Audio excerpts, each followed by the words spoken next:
Good evening, everyone. It is 6 o'clock, and I would like to welcome everyone to the Lansing School District Board of Education regular meeting for this evening. Will everyone please join me for the Pledge of Allegiance? I pledge allegiance to the flag of the United States of America and to the republic for which it stands, one nation, indivisible, with liberty and justice for all. Thanks, everybody. Will the clerk please call the roll? Dr. Body,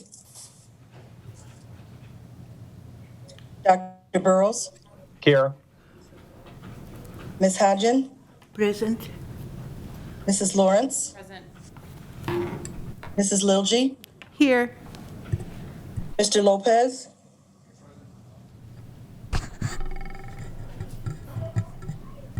I know he's here. Mrs. Moore, Here. Dr. Rodriguez, Present. and Mrs. Willis. Present. Quorum is present. Thank you very much. Any additions to the agenda this evening?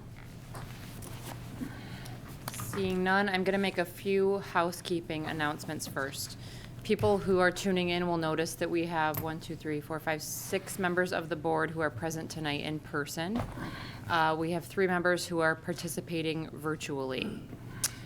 We have public participating virtually as well. I have clearly removed my mask when our interviewees come in to be interviewed. They will have the option to remove their mask as well. We do have plexiglass dividers up. I just want everybody to be aware that we are still taking COVID precautions very seriously in this room. I also want to announce for people who might not be aware of this that Dr. Delsa Chapman has asked to be removed from consideration. And it is with the utmost love and appreciation for her service and her brilliance that this board accepts her request. I would also like to take a moment before we get started this evening to talk about the recent terrorist attack in Atlanta, Georgia yesterday. We all know that in our district, we celebrate diversity. We have many Asian American Pacific Islander students. We love all of our students. We want all of our students to feel safe and welcome, and we vehemently condemn these acts of violence. I would like to take one more moment, if you'll indulge me. We recently lost a retired administrator in our district. Mr. Mark Corey passed away last week. Mr. Corey worked for the district for a long time, great administrator, and on a personal note, his daughter Jessie is a good, dear friend of mine. So if you'll join me in taking a moment to remember Mark Corey.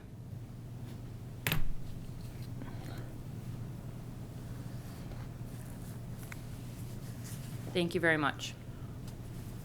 We're going to move on to public comment for this evening. I also want to point out that at our next board meeting, which will be on April 1st, we'll be tweaking the way that we hold public comment. This was at the suggestion of our newest trustee, Robin Moore, and she had some great points about making sure that people have access to our meetings, and if there's unreliable internet, we want to make sure that people can participate if they would like to. So beginning April 1st, people will be able to register to make public comment at any point, either before the meeting or during the meeting. If we receive registrants for public comment during the meeting, we will simply hold an additional public comment session at the end of the meeting. So thank you, Mrs. Moore, for bringing that to our attention. I will trust that someone who's working the Zoom this evening will recognize the public comment attendees as I call their name. First, we have Mckaisi May.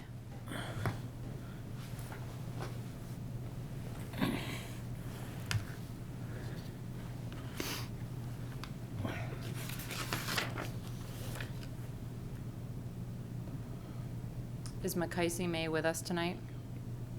Yes, ma'am. Hello, everyone. How are you doing today? Good. Mr. May, you have 3 minutes, and it is typical that the board does not respond to public comment, and you can go right ahead. Everest class of 2021 seniors are tired, and we've had enough. We've had enough of the lack of effort and initiative from our district towards granting us the graduation we deserve. We are not satisfied with the graduation in which the board is pushing for, and it presents the question, why must we receive the table scraps while neighboring districts are being granted full meals? So much more can be done, and we refuse to settle. Moving forward, it is essential to know and understand that taking this stance isn't for my own benefit. Taking this stance is for the greater good of advocating for change and giving the students what they have worked so very hard for and deserve. This pandemic has altered millions of lives and has shifted our world tremendously. The pandemic has altered so many individuals' careers and lifelong goals. This pandemic has also presented the COVID-19 virus, which snatched away our entire senior year, which is something that no other graduating class thus far has had to overcome. You all expected a mandated change from the students. You all expected us to turn obstacles into opportunities. We suppose disadvantages into possibilities, yet no effort is put out on your end.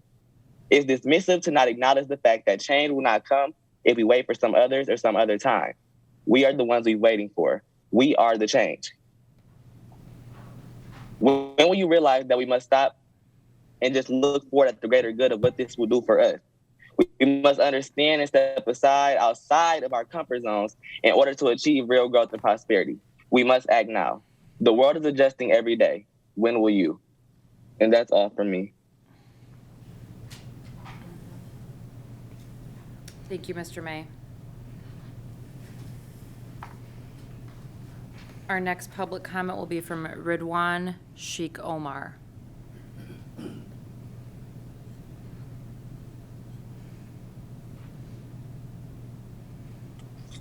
Hello, everyone. Can you guys hear me? Yep, we can hear you. Go right ahead. As she said, my name is Ridwan Sheikh Omar, and I am a senior attending Everett High School. Being the youngest of 8 siblings, I have witnessed them all walk across the stage to receive their diplomas. I have gone from receiving graduation tickets all my life to finally giving them out. Graduation is an event everyone looks forward to. The strategic plan of the Lansing School District cites the needs of our students are a priority. This statement has been proven to be invalid. The Lansing School District failed to inform anyone about their decision of graduation.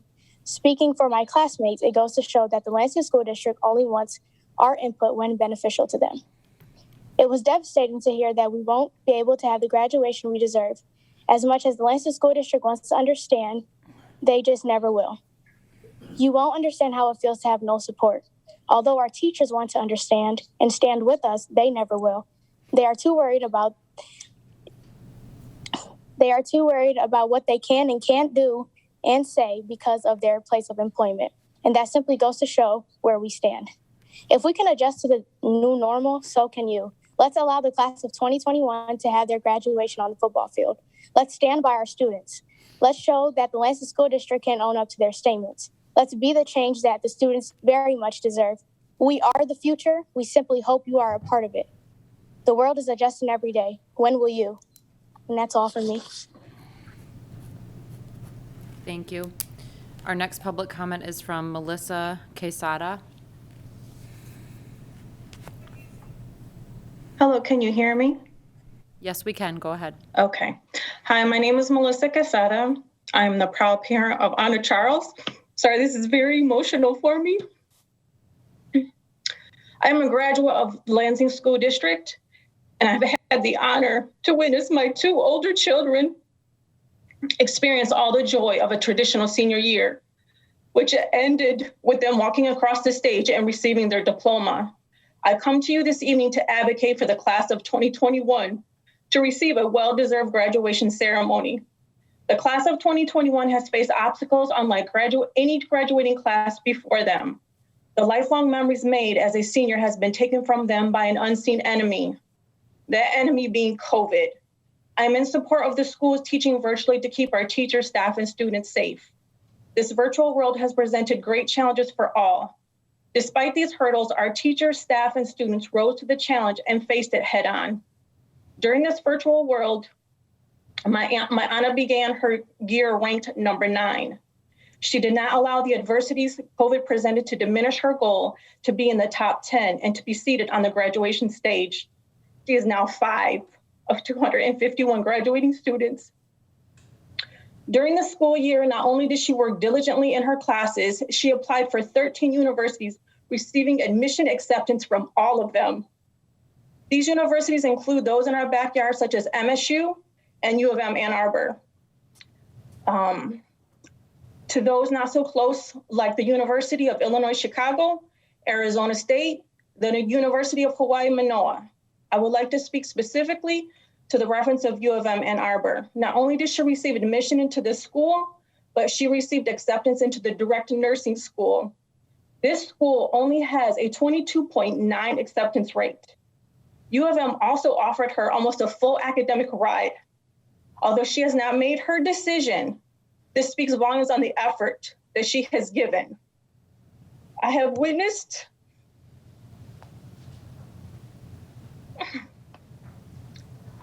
my Anna exhaust herself to obtain her goals, striving when she had nothing left, dark circles under her eyes, and the look of wonder, would she be able to accomplish the goal she set before herself?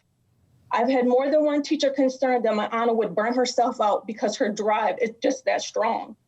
I can only speak specifics to my Anna, but I am sure that all the parents of class of 2021 would have a similar story. We have all had to adjust to a new normal. Let the class of 2021 have their new normal with a graduation ceremony on the football field. If the Lansing School District can allow basketball to be played in the gym, then the Lansing School District can allow the class of 2021 to have their new normal with a graduation ceremony on the football field. Thank you. Thank you. Our next public comment will be from Roshawn Rogers.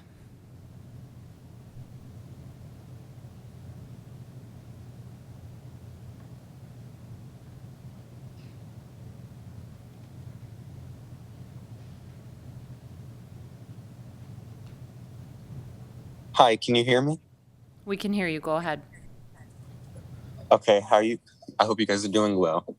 Hello, my name is Roshawn Rogers, and I am a senior at Everett High School. My freshman year, I was able to watch my sister walk across the stage and receive her diploma, as seemingly everyone cheered her on. Even if they didn't know her, they were still cheering her on. Since then, I couldn't wait to have the same experience. Unfortunately, this pandemic has taken that opportunity away from me, and also my peers. We, the students, have devised a plan that will allow us to have the experience. And I'm here to explain that plan. We have 251 students in our graduating class. This plan would divide us up into 4 groups, the most in one single group being 71 students. Each student would be permitted to bring 2 family members to the ceremony in order to follow the state of Michigan guidelines of a capacity for 300. The plan would also hold a separate ceremony for those with health complications. Strict mask guidelines would be enforced and temperature checks will happen upon entry.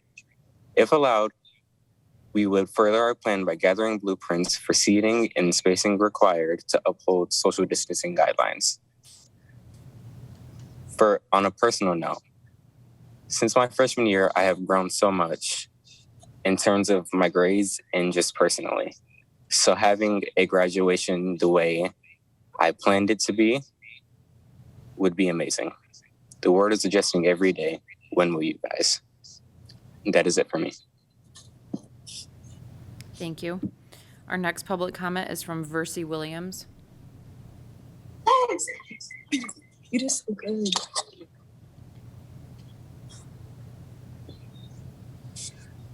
Hello, can you hear me? I can hear you. Go ahead.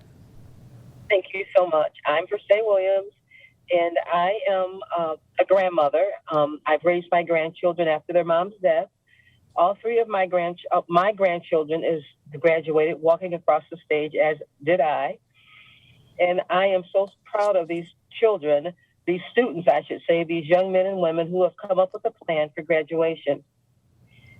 Both my grandsons have been accepted to schools, one to Syracuse for musical theater, the other Michigan State on his way to becoming a physician in their 7-year program. There was a question about whether the school district can afford the plans that these young people have offered to you. And I just wanted to first celebrate that they've been able to get through the pandemic safely, and also bring to your attention that from our knowledge, and some of us parents and grandparents have gotten together, and we just want to celebrate that the school district had a wonderful count with the students, and to our knowledge, they're saving money through the pandemic. And we also want to let you know that we as parents and grandparents will do our part to support our young people to have the graduation they deserve in the football stadium. We also know that our neighboring school districts are offering their young people the same. And so you've heard what they've presented, and we are asking you to change a little bit, honor these young people, and let's celebrate it. Thank you. Thank you. Our next public comment is from Kumar Williams.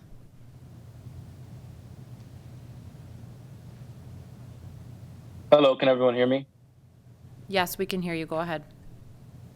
Hello, my name is Kumar Williams. I'm a senior at Everett High School, and I would just like to touch on the toll that this pandemic has truly had on us students. For many, school has been the only safe space, creative outlet, and or escape from the harsh reality that is their home life, their toxic parents, their toxic neighbors, maybe even their siblings. The list goes on and on. When junior year ended, students were under the impression that after 3 weeks, we would be back in school. Well, of course, that didn't happen.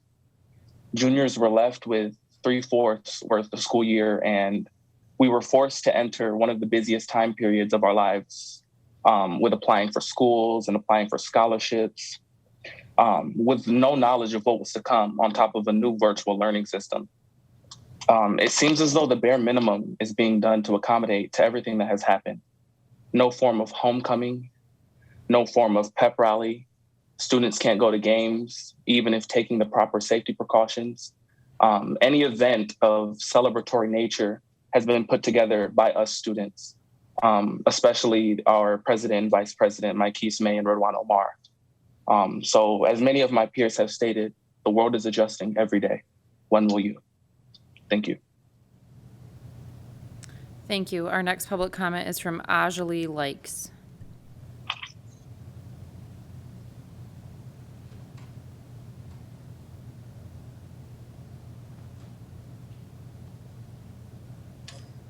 There are two people with phone numbers, and I'm not sure if one of those is Ajale.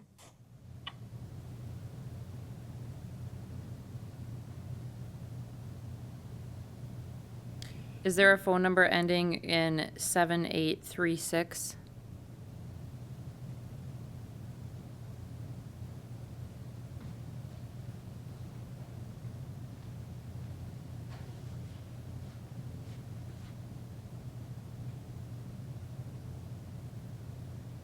No, I do not see one. Okay, then we're going to move on. Our next public comment is from Chatham Taylor.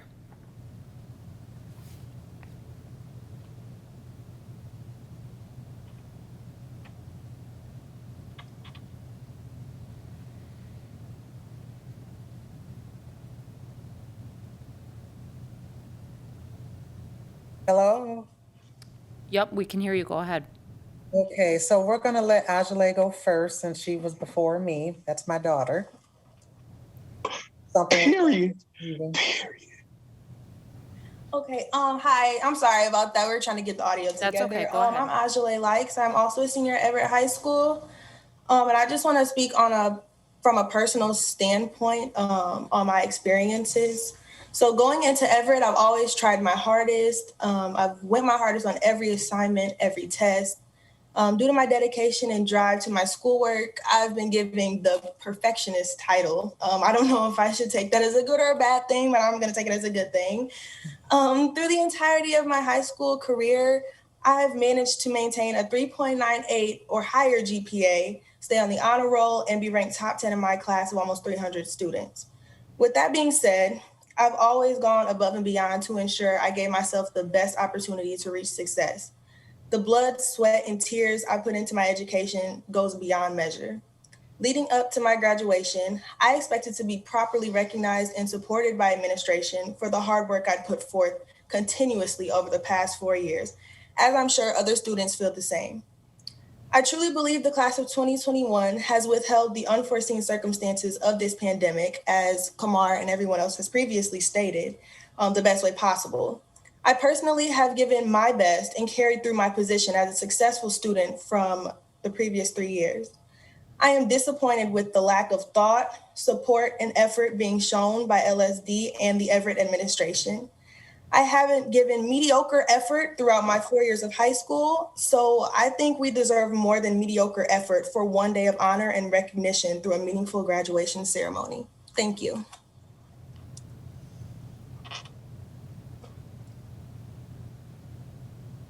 Okay. This is Chatham, Yep, go ahead. Ajalay's mother. And thank you guys for allowing us to speak today. So I am a graduate of Everett High School myself, class of 1997. I can remember going to my graduation, being so happy, so excited, seeing my family smile, knowing that I did it, knowing they were happy for me. Oh, the joy that I felt. I want our 2021 students to feel the same way, the same joy that I was able to feel. As a single parent for my only daughter, I struggled throughout these 17 years to make sure she had everything she needed, financially, emotionally, and so forth. I took the time to make sure that I raised her as a beautiful, strong, smart young lady, to get good grades and to make sure that she strived for her dreams in the best way that she could. These students have, and I'm talking about the students right here on this call, they have strived so hard to maintain their GPAs, the 4.0 grade point averages that I'm sure you've seen. They hang with the right crowd. My daughter hangs with the right crowd. And this is by choice. This is not because they're made to do it. It's because they want to see themselves succeed. This year, all students had to go through different emotions of bearing online classes, which was a first for them. All year, not just part of the year, not understanding the work. I've witnessed it myself with my daughter, not understanding, having to log out, log back in tears, working to make sure that they still, even despite not knowing what to do online or having some of the teacher instruction not being understood, they still stood and stand the test right now. I do ask, and I do want these students this year, class of 2021, to have the best, well-deserved graduation that they could possibly have. They are asking for it to be on the football field where parents can be there, where we can yell, we can cry, we can love on them the way that they deserve to be loved on. We have restaurants that have opened up. We have vaccines right now that people are getting. At the end of the year, we want to make sure that we are able to celebrate our Everett class of 2021. Thank you. Thank you. Our last public comment will be from Gloria Mcgruder. Hi, can you hear me? We can hear you. Go ahead. Okay. Hello. Again, my name is Gloria Mcgruder. I am the mother of Chatham Taylor, the grandmother of Ajalay Light. So this is a family little thing here. So I'm also a graduate of Lansing School District. I won't say the year and all, so we ain't even gonna go there. I am here to speak on behalf of the entire Everett class of 2021. And thank you for letting us speak on this.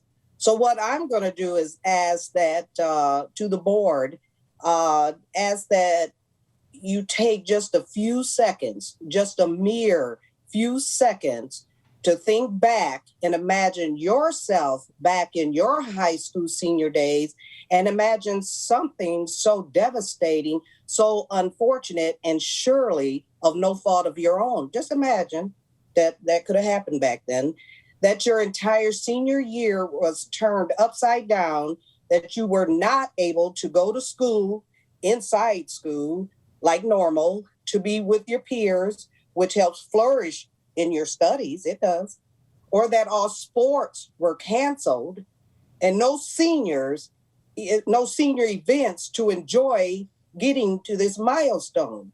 I'm emotional too because Ajale has worked hard. I'm sorry. All the seniors have worked hard. I know they have. And then to find out that you can't have a graduation that you feel that you deserve. Well, sadly, this is what, because I had you go back and imagine this. So sadly, this is what Everett High School seniors are facing.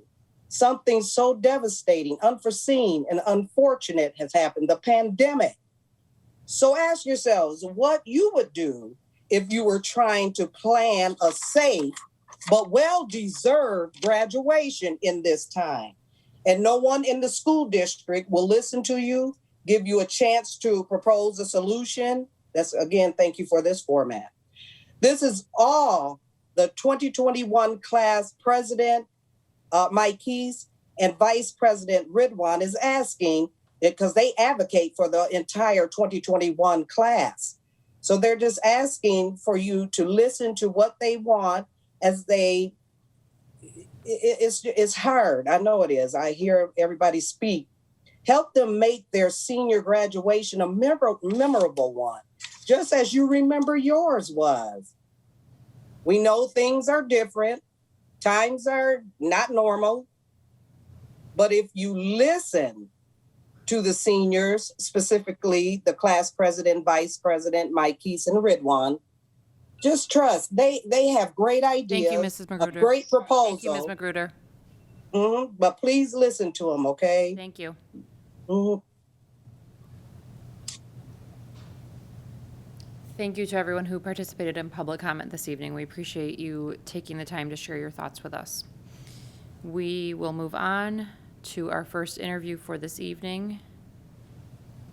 That will be with Mrs. Jessica Benavides, and she is going to join us in just a moment.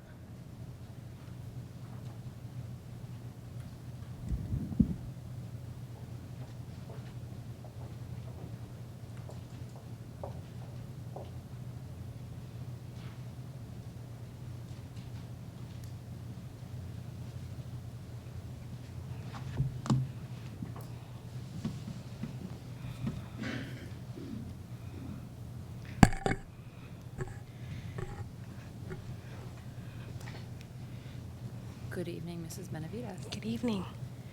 I would like to point out to members of the community who are participating this evening, if you would like to provide feedback, you may complete an interview feedback form following each of our interviews this evening. The forms are virtual, and the link will be provided in the Zoom chat box and is probably on our website as well. Yep, it's on our website as well. After completion, those forms will be distributed to all board members. I, as board president, will be asking all questions with opportunities for follow-up questions from my fellow board members. Also, I've had a sore throat this week, so if I stop asking questions and hand it off to Vice President Willis, that is why. Good evening, Mrs. Benavides. Thank you for being with us this evening. Following the interview questions, you will have the opportunity to make closing remarks and ask a question as time allows. Question 1. You have spent your entire professional career in the Lansing School District. What would you say to people concerned about your lack of experience in other school systems? Well, I did start my career in the Lansing School District, but before that, I was a teacher in Lakewood Public Schools. Before that, I also was an intern in East Lansing Public Schools. So yes, though I have not had professional experience as far as beyond the teaching career in other school districts, I have had experiences in other school districts as a teacher. I would say that, yes, I've been in Lansing my entire career. I think that that's an asset because I know where we are, where we're going. I know the goals that we have and the aspirations that we have for our teachers and for our students. I would say that I am very connected around the community, however, beyond just the Lansing School District as well. Through my time during my MASA Horizons program, I was able to connect with superintendents across the state, as it was a superintendency training class or course, if you will, over a 2-year period. So that gave me a breadth of knowledge in other school districts and connections to have conversations for literal hours in the courses during the time to see how they structure their school districts, challenges that they might have, ideas, fresh perspectives.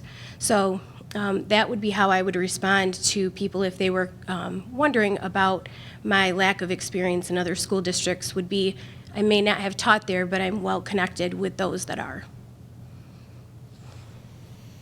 Give me an example of a time when you had to ask for others' help in order to complete a difficult, challenging project. Did it bother you to have to ask for help? Why or why not? So just recently, we brought in students to complete WIDA testing, which is testing that is federally mandated, and it's for our EL students. So that is something that was quite a large challenge because, as you know, we haven't had children in the schools in a very long time. So to make sure that the environment was safe, that we could provide food because students were going to be there for around 4 hours testing, that staff felt that we had put in the proper mitigation protocols. That was something that I absolutely needed help on.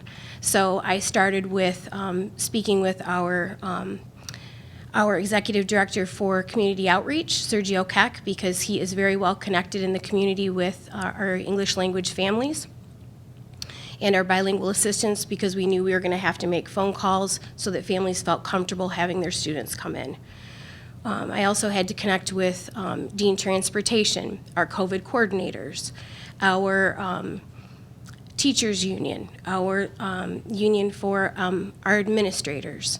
And I am not a person who is timid at all to ask for help. I know that I cannot be the expert in everything, and there are wonderful, talented people in the school district that those are their areas of expertise. And I feel by asking for help and reaching out to others, we can come up with the best possible plan, and we can make sure that there's no pitfalls or unseen things that we may not have planned for. So that is a situation just recently where I had to ask for quite a bit of help because it truly took a village to ensure that these 1,600 students coming back into our schools, even for just 4 hours, was the safest and best possible scenario for them. Please describe your experience working to decrease student absenteeism and any plans you have to address this issue going forward. So currently I'm going to take a quick drink if that's okay.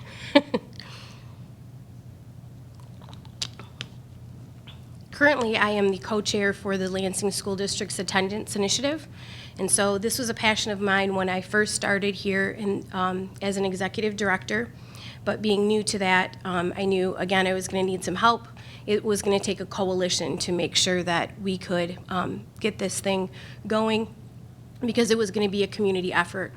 So as the co-chair with our executive director, Cordelia Black, we have been able to rally about 45 people just in the committee itself, and that it doesn't even extend to beyond the committee.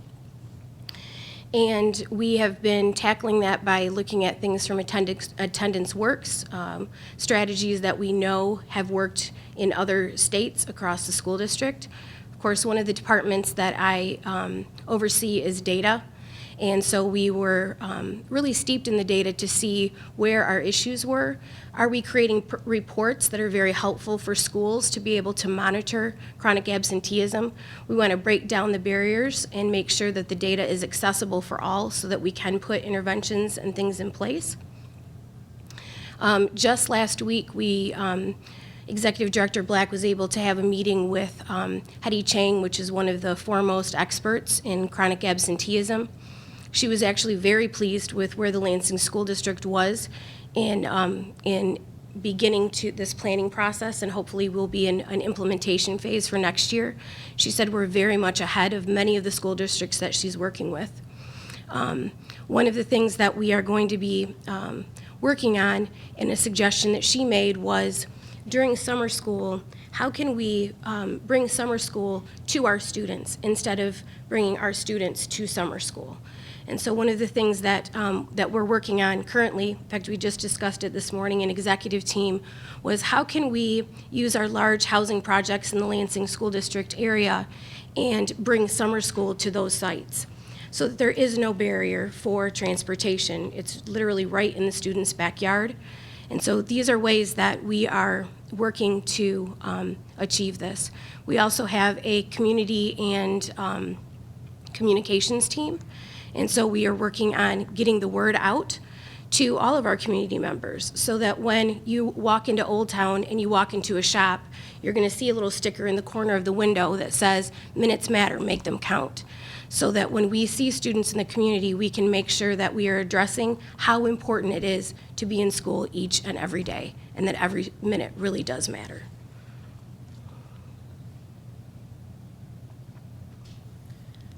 Tell me how you were best motivated to complete tasks in a timely manner in your previous position. Are you usually able to discipline yourself to reach deadlines, or do you appreciate outside pressure? I am a planner. So just recently, we, as the board knows, we've been tackling Equip for 6, which is a bridging strategies in place of or in addition to the strategic plan.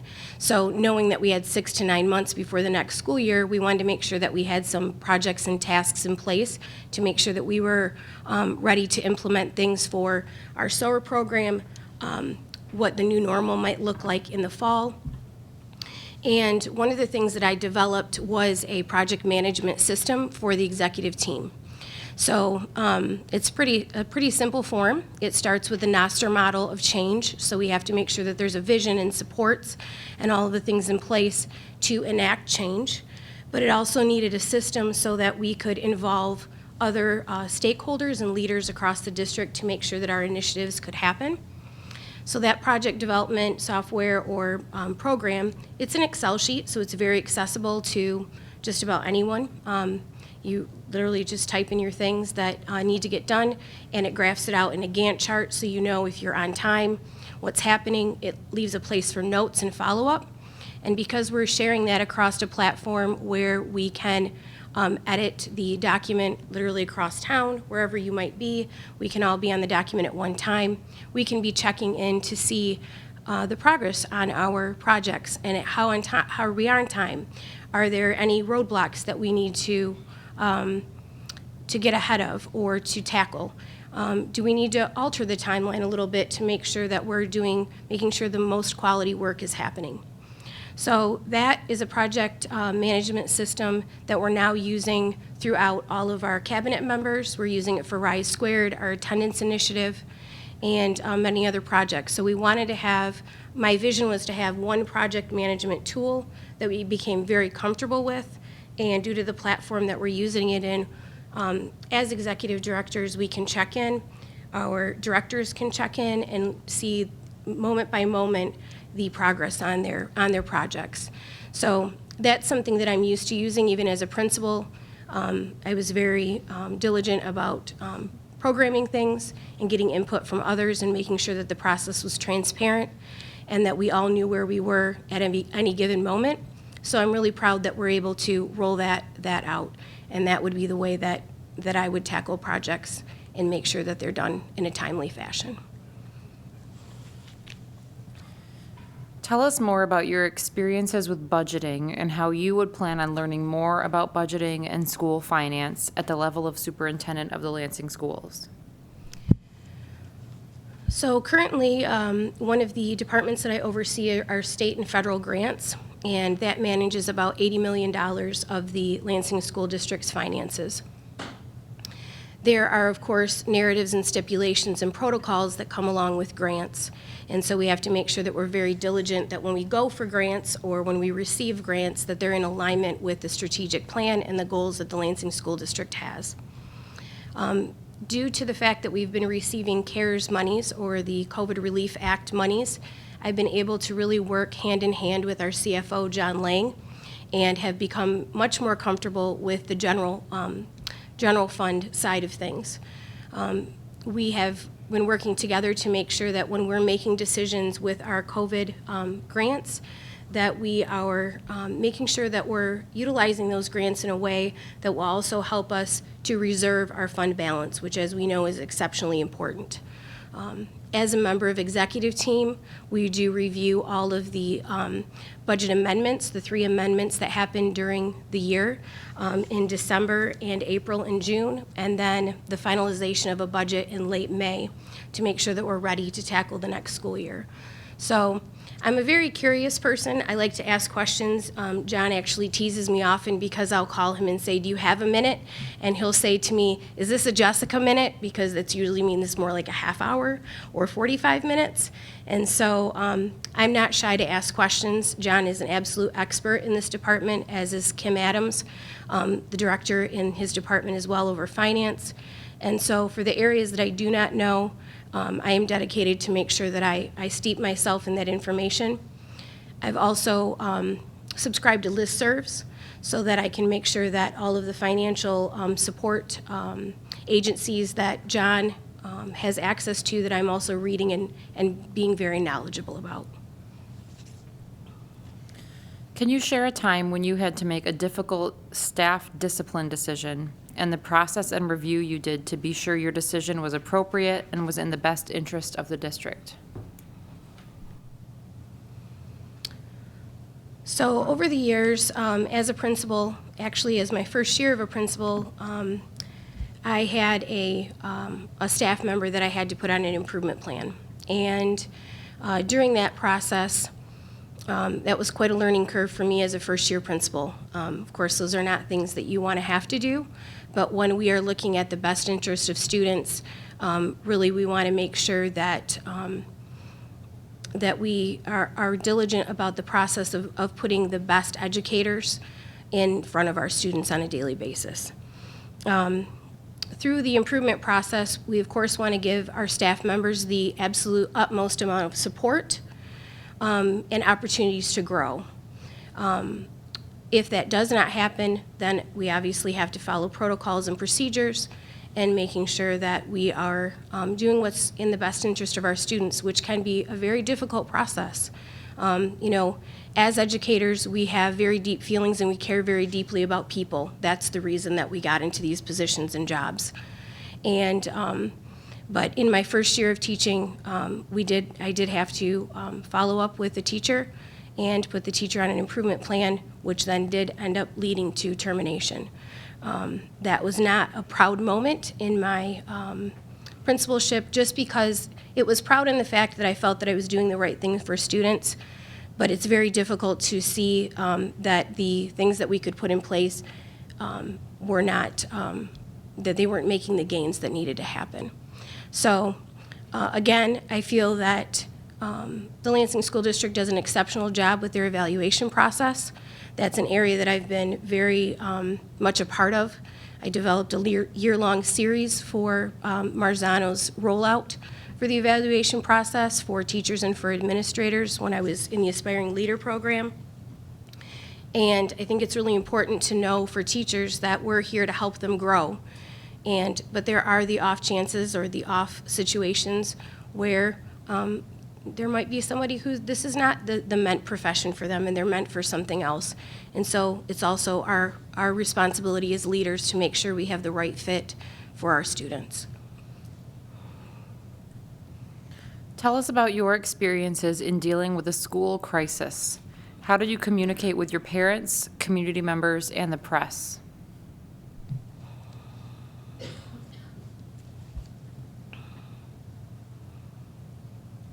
School crisis.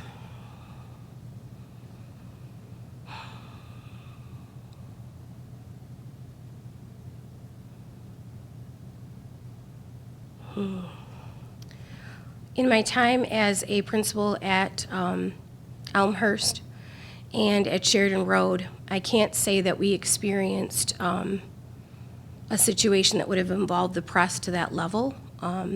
We, of course, experienced things throughout the time that I was a principal.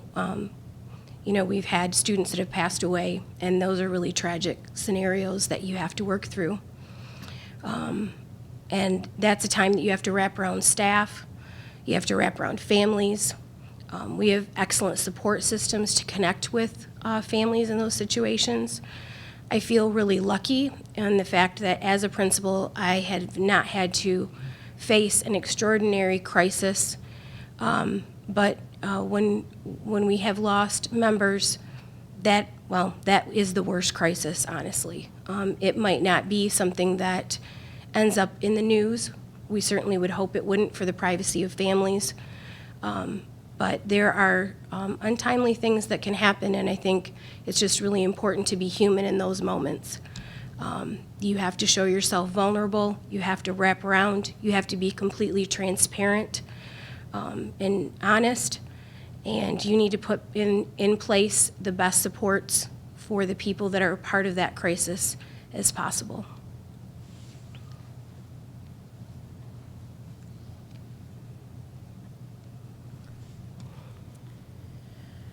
What will be the most difficult part of your transition from your current job to becoming the next superintendent of Lansing Public Schools? I'd like to say leaving my department, even though they will be here. I really create strong bonds with the people that I work for or work with and for. I feel very strongly that as a leader, you're a servant leader, and so it's just as important that that you're working with and for your colleagues as much as you're leading them. Can you repeat the beginning of the question? What will be the most difficult part of your transition from your current job to becoming the next superintendent?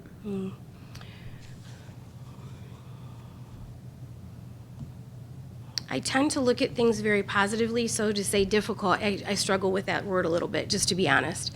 Like I said, I have become very close with the people in my department, so moving on, I know they will be in good hands, no matter who we put in place. I know we have very talented people here that could take my place and lead that department very, very well. I'm not sure I can think of anything that would be quite difficult. I work exceptionally hard. I work long hours as it is. I'm not sure that would necessarily change. I think I have a large growth mindset, and like I said, I might not be the expert in everything, but I certainly know who the experts are and am eager and able to ask questions. I know that my family is 100% behind me with this career change and move, and I have a lot of support across the district of people encouraging me and really have been a wonderful support in the process. So I would say I'm not sure that there's anything that would be completely difficult, only because I have such a positive mindset about things that when things happen, I tend to take them in stride and try to see the benefit of anything that might be coming my way.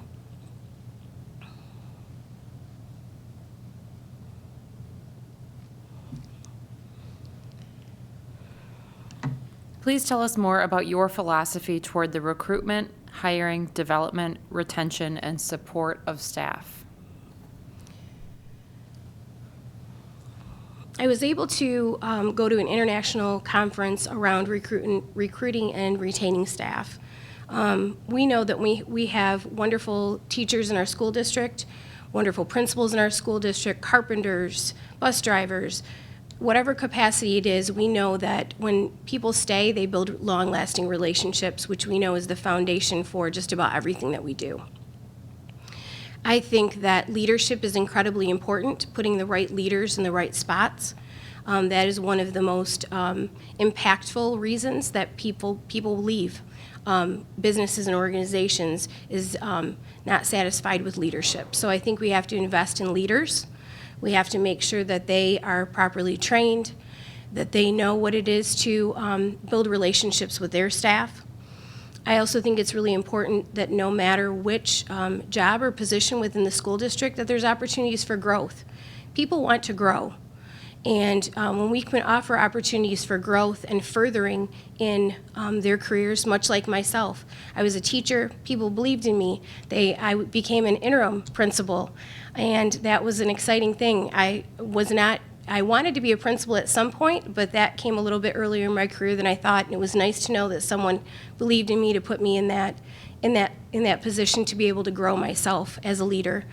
And then again as an executive director. So I feel like I've been the benefactor, or I've been the recipient of such growth opportunities, and that has retained me in the Lansing School District now for 23 years. So I think opportunities for growth.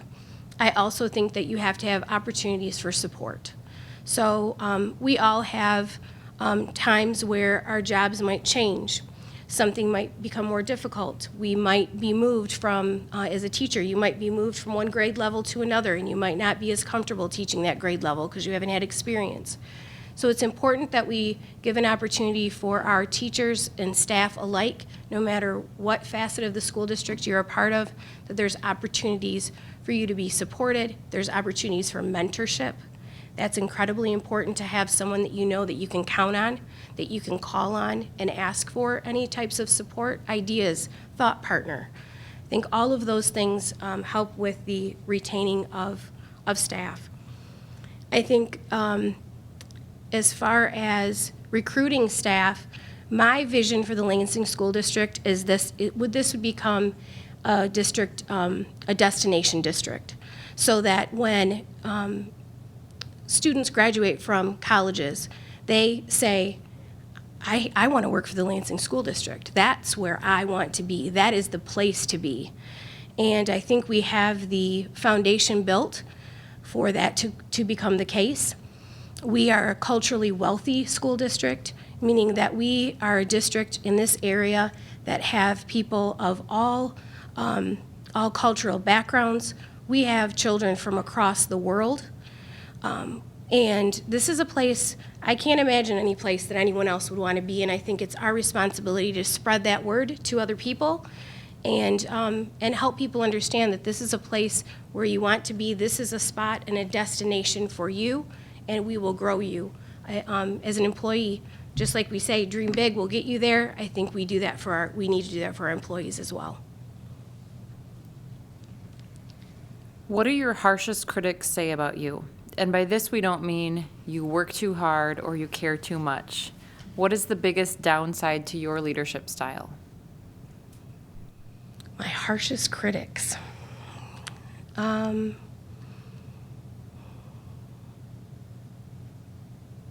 have very open and honest conversations with the people that I work with and for. My harshest critic might say, you ask too many questions. I know that doesn't seem quite like a downfall, but when you're in a meeting and I'm asking questions about things like, what would be the fiscal impact of that? Or what data do you have to support that? Some people might find that a little annoying after a while. I think that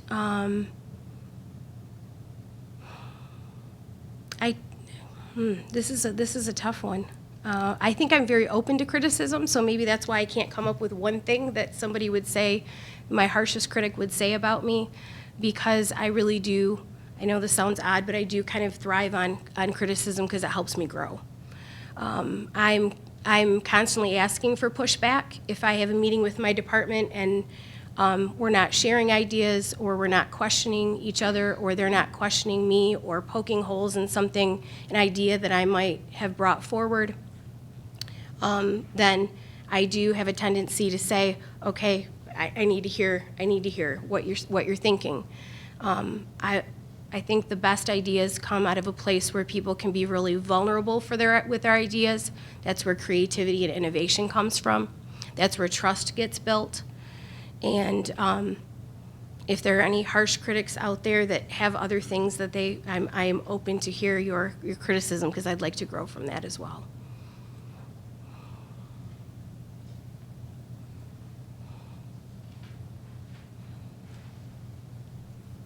That's the end of our scripted questions for this evening. Should I just call on board members to ask additional questions? Okay. I'll go to Dr. Rodriguez and then Mr. Lopez and then Dr. Burrows. Thank you very much. Good evening. If you are selected as a superintendent on all the circumstances that we had today, what kind of district you will create? What will be your vision for the new district and the new realities? I think first and foremost, there's a couple of things. One is I'm very invested in, and one of the things that draws me to this position is being able to help create the strategic plan. Because of my background with school improvement and really being steeped in creating short-term and long-term goals, this is something that really draws me to the superintendency. I think that when we have a strong vision for a strategic plan, then we can move the district forward. I think the strategic plan that we currently have is an excellent foundation. I do think that we need to put more in the strategic plan around social emotional learning and mental health. Those are areas that could be added. Of course, we're working off a strategic plan that is from, I believe, 2014. And so these are things that as our district has grown and developed, we know are concerns that we have. I also would like to see in the strategic plan more around diversity, equity, and inclusion. I think that those are areas that our district has been working on for a couple of years, and we're really at a tipping point where we are on the cusp of something great with that work. I also think that with the strategic plan, I would like to see some companion documents with some metrics, so that we can know where we are with our strategic plan and how we can move the strategic plan forward, so that we can be very transparent with all of our stakeholders and especially board members, so that you know where we are in moving the district forward with our short and with our long-term goals. I think that monitoring and planning is exceptionally important. I think, Dr. Rodriguez, to answer your question, coming in the fall with all of the things that we have going on now with COVID, and knowing that our students have been at home for essentially nearly a year now, I think we have a nice bridging plan right now with our SOAR program to bring students back, that their families are very comfortable with that scenario to bring them back. This gives us an opportunity to make sure that everything that we would be doing hopefully in the fall with all of our students, this is a smaller scope, so we can make sure that what is working, we can scale up then for the fall. I know that as an executive team, we've been taking very seriously the mitigation protocols, making sure we have the proper PPE. Through our ESSER grants, we've made sure that we are funding the schools to make sure that they're ready with our air purifiers. Those are going to be essential when we come back in the fall. In the fall, we're going to have to do a couple of things. We're going to have to make sure that we have social emotional supports in place for our students and for our staff. We know that social isolation is real. It's something that I think all of us have probably gone through, maybe some more than others. But that's going to take a transition for all of our staff and students. We're going to have to find a balance. I think one of the positives that has come out of COVID, I think there's actually many. One of those is an emphasis on self-care, and I think that's something that educators are not really good at. I think that they give of themselves selflessly, and they take really good care of others, but not so much themselves. So I think that that's an emphasis that I would like to see into the fall. I think as the number one goal for the Lansing School District, of course, is student achievement. And so when we talk about student achievement, we're in kind of uncharted territory here. There are students in this environment that have really thrived. This has been absolutely wonderful for some of our students to be online. So we need to make sure that we have an online option for students, that this is an area that they have really thrived in, and that we can diversify the way that we educate our students. As part of my current role, I am in charge of data and, assessment and data. And one of the things that we're going to need to do is make sure that we are utilizing the tools that we have at our hands, like progress monitoring, because we need to know exactly where all of our students are when they walk through our doors. That's going to be critical. There are going to be some students that may be behind in certain subject areas. There may be students that are excelling in certain subject areas. And so we need to make sure that we are taking students exactly where they are and either giving them enrichment or giving them intervention to make sure that we are growing them from where they are. I think it's going to be very important also to provide rich professional development because, again, teachers are going to be in situations that they've not been in before. We're going to have teachers that are teaching first grade to students that never set foot in kindergarten in a classroom. And so what does that look like? And how can we support our teachers through professional development to make sure that they're ready to do those kinds of things with our students and have the tools and supports that they need so they can make sure that when they come to school that they know how to tackle that. I'm also working with Executive Director Black right now to create a framework and a system for our SEL rollout. So it's really important next school year that we have not a play on words, but a strategic plan for SEL. We've decided to use the CASEL Competencies, which is 5 competencies across social emotional learning, and those will happen not only in the classroom, but with all of our SSSs. We are also looking for ways utilizing our ESSER funds to make sure that we have additional mental health supports in place for our students. So another area that I do oversee is technology. And so how will technology play in this new normal? Are there ways that we can distance learn across high schools? So are there ways that we can offer, if there's a class that someone is interested in that's offered at Eastern, but you go to Sexton, could you log in at school and tune into that class and be a distance learner? So there's just really creative ways that we can utilize the technology, which now all of our staff has had to embrace and has done a really wonderful job in their resiliency on that. And I think those are the ways that I envision the fall for the school district. Mr. Lopez. Thank you. Thank you, Ms. Benavides. Thank you for being here again. Outside from your leadership style, okay? Yes. What do you see as a criticism of you as a person that works for the district? Do you know of anything that would put you in bad stead, let's say, for lack of a better word, in this district? No, I honestly can't think of anything. In all of the evaluations that I've had, they've been very positive. I've not been approached with anything that I would need to, that would be a detriment or something that would be a negative. So I can't think of anything that would be. And aside from being evaluated in that sense, anything else from community perspective? No, I'm very involved in the community. I think that, a blessing of mine was to have been married into the Benavides family. And so that's been a great joy of mine. I think that just seeing what's been built with our Cristo Rey Community Center and different outreach within the community, I know the importance of our community and being in the community and servicing others. So I've built very wonderful relationships with people across the school district, the YMCA, Emergent Biosolutions, Happen Dance, various partners across the school district, right?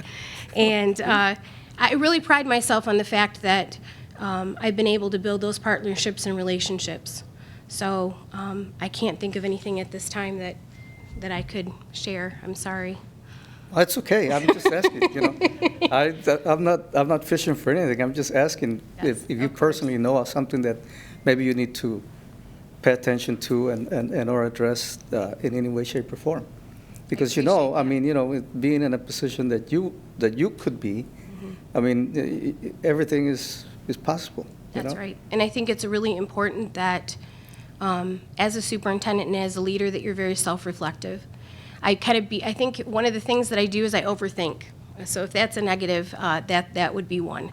Meaning that after scenarios happen or after things occur, or I'm in a meeting, or I'm going to launch a project, I tend to beat myself up over it, meaning I'm running multiple scenarios in my head around, okay, is there something else we could do? Is there something different we could do? Is there a better way we could do this?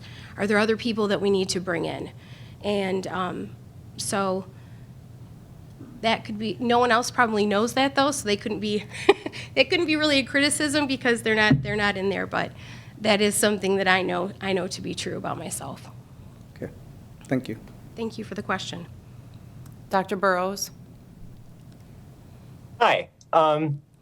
Thanks for being here tonight. I have two questions. One, Sure and this, you've been in the district for a really long time, and you've seen it from the inside. So I really want to get your sense of what's most in need of fixing. Basically, what have we been doing wrong? Ooh. So areas that I think we have room for improvement would be around improving graduation rates. I think that that's something that I'd like to see. I know that we have been increasing graduation rates consistently over the last 5 years, so I think we're headed in the right direction. But I definitely would like to see those increased. I know that a passion of mine for the last several years that I have been talking a lot about in our leadership circle is around ninth grade and what we can put in for our ninth graders. We have ninth grade failures that do happen. I know that that is not an anomaly for the Lansing School District. That is something that we do see in many districts across the nation. But that's an area that I really would like to spend some time focusing on. And then lastly, I think that I have seen a decrease in the data over the last 3 years for our CTE programs. So our enrollment for CTE over the last 3 years has declined. And I really think that we've been building that back up with our barber program that we're putting in, and of course our Fire Science Academy. But I am concerned about that because I'm wondering where we're missing the mark. And I think one of the ways that we can find out where we're missing the mark is by talking to our students. I think we need to know from our students, whether it be any of the three things that I just mentioned, why is that happening? What supports could we put in better for you to help you be ready for ninth grade? Or is it that the classes, you weren't ready for credit bearing and that's something new for you? So what mentoring opportunities can we put in place? Do you need a smaller setting? I've really advocated this year for all of our high schools to move to a team approach for 7th, 8th, and 9th grade because I think that they need that smaller setting and relationships with teachers to have a place where they can have some stability with just 4 before they branch off and have 7 or 8 teachers across the high school. So those are areas that that I think that we have some room for improving. I know that the teachers in the school district are exceptionally hard, and I know that our instructional leaders as principals really have a deep dedication for students and student achievement. But I think that we do need to focus on giving very concrete strategies that we are going to keep for a while.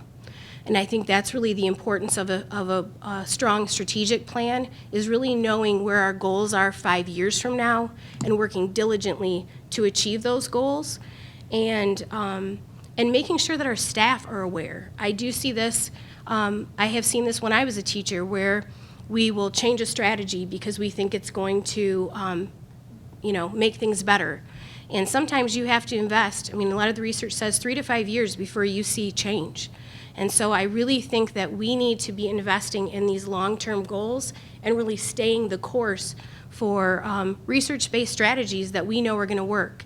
That's another way that we can retain staff. That's another way that our staff can feel supported and invested. It's not just, oh, this will pass, this is a new thing, something different will happen next year, hold on. When we change things like that, that gives teachers a sense that, do I really need to get invested in this, or am I gonna put a lot of energy in this and it will change next year? And so if we can create a plan that's very transparent for teachers, they know where they're heading and they know why they're doing those strategies, then they're invested and we'll be all on the same course and the same roadmap. Thank you. My second question, we don't always agree with all of the decisions that our supervisors and leaders make, even when they're strong leaders that we support. So can you think of a time when you strongly disagreed with something a supervisor did, but you turned out to be wrong and they turned out to be right? Oh, wow. That's really specific, Dr. Burrows. So when I thought we should do something and the leader had a different vision, right? That's what you're saying. And they turned out to be right. Oh my.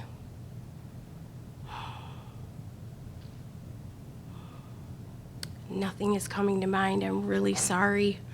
I'm going to think about this tonight at like 9 o'clock in my bed and sit up straight and say, oh, that was a time that would have happened. I do think that something you should know, though, is I do make my voice known.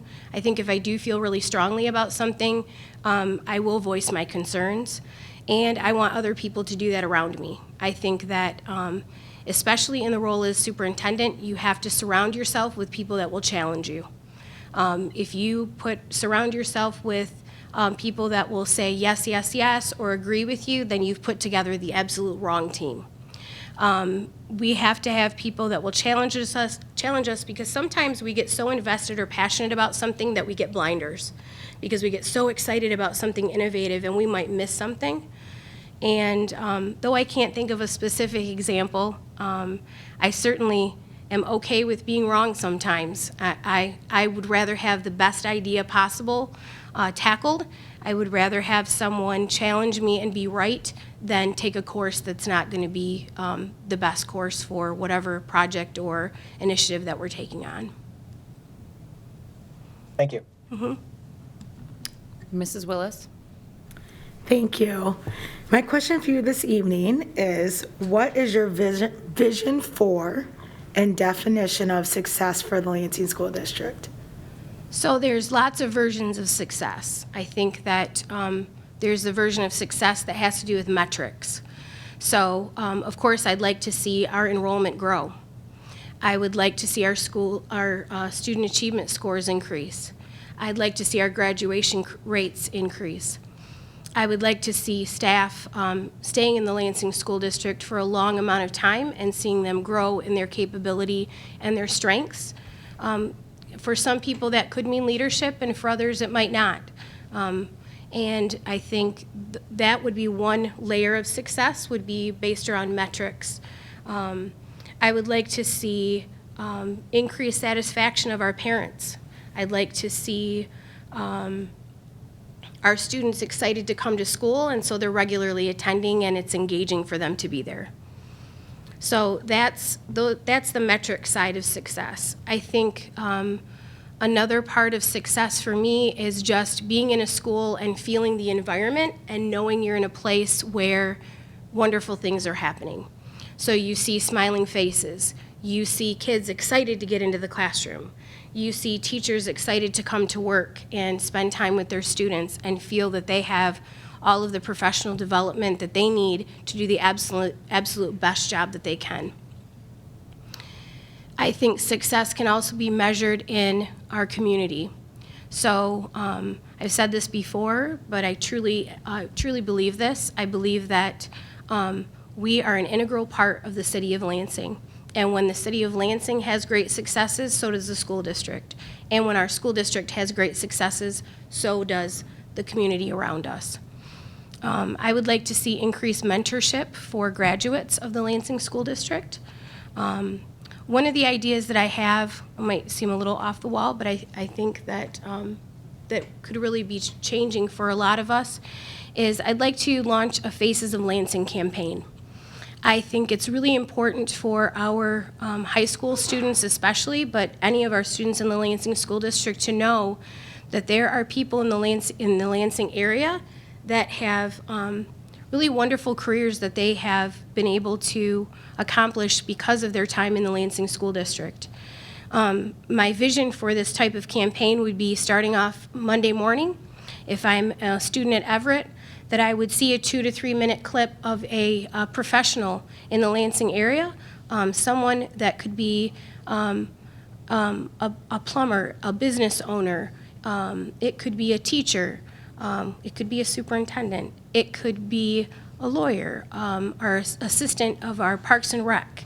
There are a lot of people in the school district that are graduates of the school district, and our kids need to see those faces. Our kids need to see that there are people that have walked through the halls, the same halls that they're walking in, and have achieved things that they've wanted to achieve. I think that our pathways are extraordinary, and I think that we can build on those. I'd like to see that the people in the faces of Lansing, I think it is a shiny beacon for our community to say, look at all these wonderful people that live in the city of Lansing that went to our high schools and that were able to get the skills that they needed and the encouragement that they needed to accomplish whatever their dreams are. So that's something that I think is really important, that our children see success in faces of people that have been in the exact same spot that they're in the exact same hallways that they've been in. So those are just a few examples of ways that I think that we can truly be successful. I think we have to build wonderful partnerships, first of all, with our parents. They have to be the first partner beyond any other. They're the most important partner that we can build, first and foremost. And then, of course, our community of partners around that. And we have some wonderful partners in the city of Lansing. So that's how I envision success for the Lansing School District. I'm sure, again, I'll think of some others later, but those are just some ideas that I wanted to share with you this evening. Thank you. Thank you. Ms. Lilje or Ms. Hodgen, any questions? No. Ms. Moore or Dr. Body, any questions? Yes, I do have a question. Ms. Moore, go ahead. Yes. How would you hold your staff accountable, or what is the best way to hold people accountable? Thank you. Well, the name of our department does have the word accountability in it, the one I currently am a part of. And I think to hold people accountable, they first have to know what it is you're expecting. I think you have to be very, very clear about what they're supposed to be doing. You have to be able to give them the authority to do their job. You have to make sure that they have supports that they might need along the way. If they are unsure or there's an area that that they might not know as much about as you maybe thought that they did, that they are able to reach out to you as the leader to ask for support and help. I think that we're all accountable. This is a public school system. We're accountable to the city of Lansing. We're accountable to our parents. We're accountable to our taxpayers that may not even have students in the school district. They're entrusting us with their hard-earned work money to be able to run the school district. So I think accountability is exceptionally important, but there is no room for gotcha with accountability. You have to be very clear, transparent. You have to have expectations, and you have to also offer supports and open conversation with people to make sure that they're getting their jobs done. Thank you. Thank you. Dr. Body. I don't have any additional questions. Madam Chair? Mr. Lopez? I have just one quick question. Sure. Ms. Benavides, in reading the comments from the community, their surveys, the one thing that caught my attention was several mentions of trying to get our students back that have left the district. Do you have any plans for that? What would you tell a parent who has chosen to take their kids to another district to come back? And what do we have to offer? Yes, I think it's important that we're our own biggest cheerleader. I think that one thing we need to be exceptionally good at is promoting ourselves. There are incredible, and when I say incredible, I mean that, incredible things that we're doing in the Lansing School District that no one around us is doing. We have some of the most dedicated staff. We have, like I said before, we're culturally wealthy in the fact that we have people from almost any culture that I can think of here in the Lansing School District. It's honestly a beautiful place to work. I think we have pathways that no one in this area has. So we're already thinking about children's future when they come in as a kindergartner. We're not just starting them out as a kindergartner, but we're seeing them through the eyes of, like their parents do, in that when they are graduating from high school, we see their full potential, and we want to be able to support them in anything that they want to accomplish. I know that we have unique, I don't think people realize, because we're an urban school district, all the amazing things that we have. We have virtual reality labs. We have one-to-one technology for our students right now. We have wraparound community members. We have mental health student support specialists in all of our schools. We have 11 nurses on staff. We have things that no one else in this area has, but I'm not sure that people are truly aware of all of the amazing things that are happening. So I think, one, we have to absolutely promote ourselves. But I think the other thing that we have to do is really be proactive so people don't take their students somewhere else. And I think one of the ways that we have to do that I envision, would be really reaching out to parents right from the day that their little one comes into the world. I think we have an opportunity here in Lansing to create some partnerships with Sparrow and or McLaren, so that we're able to give, maybe it's a onesie, future Lansing School District student that they receive on the day that their child comes into the world. And we're offering services so they know what kind of learning benchmarks do children have. There's a lot of growth that happens for children between birth and when they would come to our preschools. So what could we put in place for parents to really understand what an amazing community this is, and really start them feeling that sense of belonging right from the beginning, and knowing that there's a preschool option for them. Not many school districts have preschool options like we do. Could we offer tips, or offer a listserv that they could subscribe to, and we can send them kind of developmental benchmarks for their students to know this is a great time to talk about colors and shapes and different things. So I think there's an opportunity for us to kind of get ahead of it, or upstream, if you will, versus waiting for something to happen and then asking for people to come back. We just don't want them to leave. And so I think that that's just as important as, I would like to take a two-prong approach to the retention of our students in the Lansing School District. I have one question, and then I'll let you make a closing statement, essentially, if you would like to. Part of your job as superintendent might include cultivating or reconfiguring the executive team. Mm-hmm. How would you do this? I think it's really important because our executive team has been in transition. There's been a lot of change over the last several years with leadership. With the way that our school district is even operating because of COVID. So I think the first thing that I would do is, and I've actually put some thought into this, of course, because that's just who I am.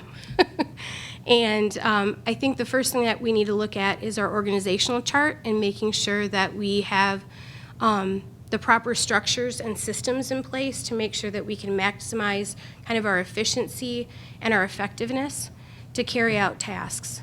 I think it's important to have people around the table that we might not have right now as an executive team. I would like to see our elementary education director and our secondary director as part of the executive team. I think it would be very important for them as leaders of those branches of our school system to be at the table, to know, be a part of the decision making, be a part of the communication, and I think communication is exceptionally important. I can't say and speak that enough. Communication to families, communication to staff. So I think that in looking at an organizational chart, I would come from a systems perspective. I also would look at making sure that on the executive team are people, like I've said before, that are going to offer pushback and that are okay with pushback themselves, so that we can come to the best decisions possible. As an executive team, that is a very important group of people, because we're making very important decisions for the school district, and the people on executive team have to be connected to all of the individuals in the school district, our students, our parents. They have to know what's happening in the schools.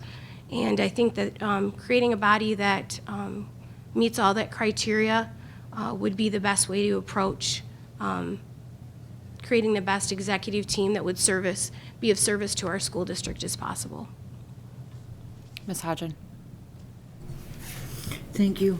I have always admired you and your research, I think if there's one person that knows the district, and because of the research that you're doing, it is you. I was during the golden years of a member or a board member during the golden years when we had CTE, when we could fix anything, where we could prepare food for the best dinners in Lansing, from families to whatever. More and more parents are saying we want kids that want to be not only education ready, but ready to survive. That the same day that they leave the schools, they are able to work. Yes. Are you interested in enhancing or bringing back that? Yes, I think that's absolutely critical. I think that CET programming opens many doors for our students. There are many ways to be successful. For some students, that means going to college, and for other students, that means going into trades.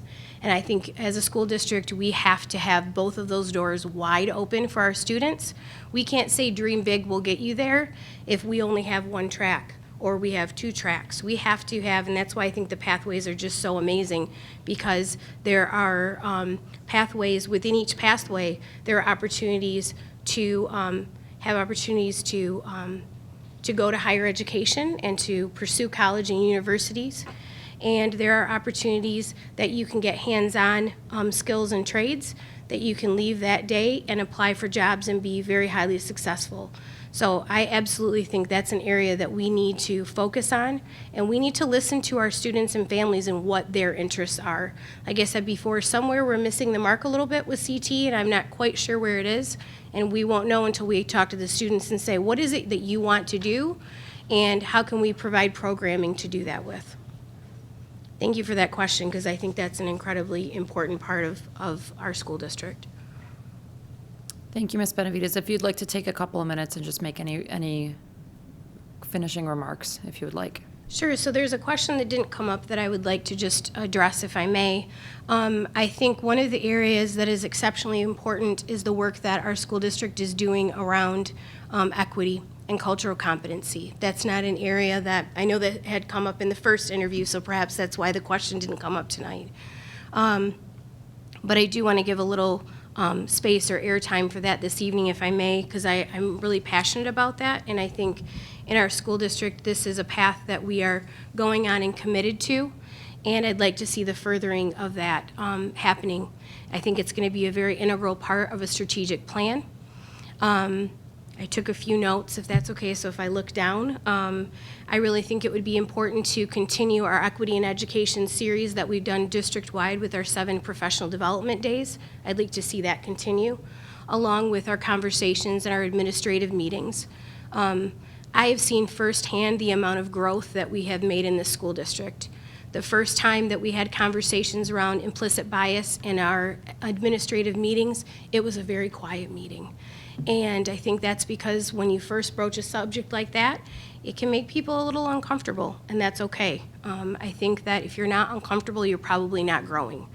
As the years have gone by, and we're now in about year 2 of our equity work, especially with our administrators, they're asking for more time to talk. We put them in breakout rooms this year, and they'll say, oh, can't we just have 10 more minutes? And so that's a great sign that there's a buzz and a conversation happening, and people are becoming much more open with talking about equity issues. I'm very excited about the equity audit that the school board has committed to. I was able to read through the proposal, and I'm just absolutely impressed with the amount of data that they're going to collect, surveys that they're going to be looking at, and then the feedback that we'll be able to receive. This is something that I wanted to tackle for a while in my department over data, but with COVID happening, there have been some things that have, we've had a change in staff, and so we're not able to carry that on with 1 or 2 people, the type of research and data that West Ed can collect through that audit. I think that we need to be very conscious about microaggressions that might be happening in our schools. We need to be able to look at those microaggressions that come in the form of low expectations, possibly lack of rigor, and we need to be able to make sure that our leaders, our teachers, our staff members district-wide are able to have courageous conversations to make sure that we're addressing those and that we are moving forward in a way that will address all of our students equitably. I also would like to see us further our I Collaborate work around regard for student perspective and student voice. If I leave you with one thing today, it is my passion around voice. I cannot say enough about it. I think it creates amazing citizens. We don't want people to be quiet. We've seen this just in the last several years. There is a lot of power in voice, and if we're going to grow incredible citizens, we need to make sure that our students' voice counts. And we can start that right here in the Lansing School District by talking to our students about things that they're facing. Why is it that you're chronically absent? Why is it you're not coming to school? Are there things that we can put in place?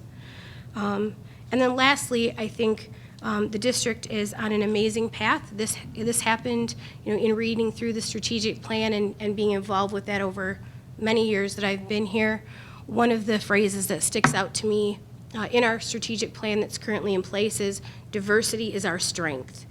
And I love that. I love that it was just right there, short, sweet, but it is absolutely the truth. And I think that mindset for our school district and knowing this is a school district that should be your destination as a staff member and as a student, because we believe that diversity is our strength and that we celebrate that here. So I think in closing, I just would like to say that I have a deep commitment to this work.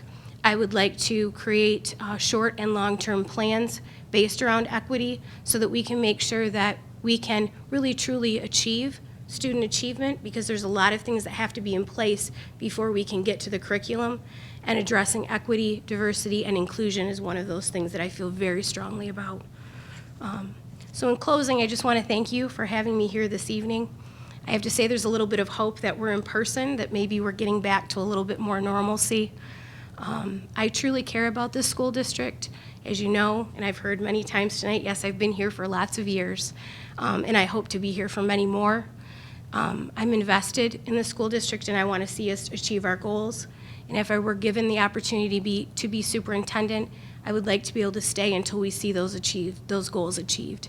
So thank you again for your time. It's really been an honor to be here this evening. Thank you very much, Mrs. Benavides. I'll remind people who are watching, please go to the link in the chat and fill out a feedback form, or go to the link on our website and you can fill out the form that way as well. We'll take just we'll take 5 minutes, and we will begin our second interview of the evening.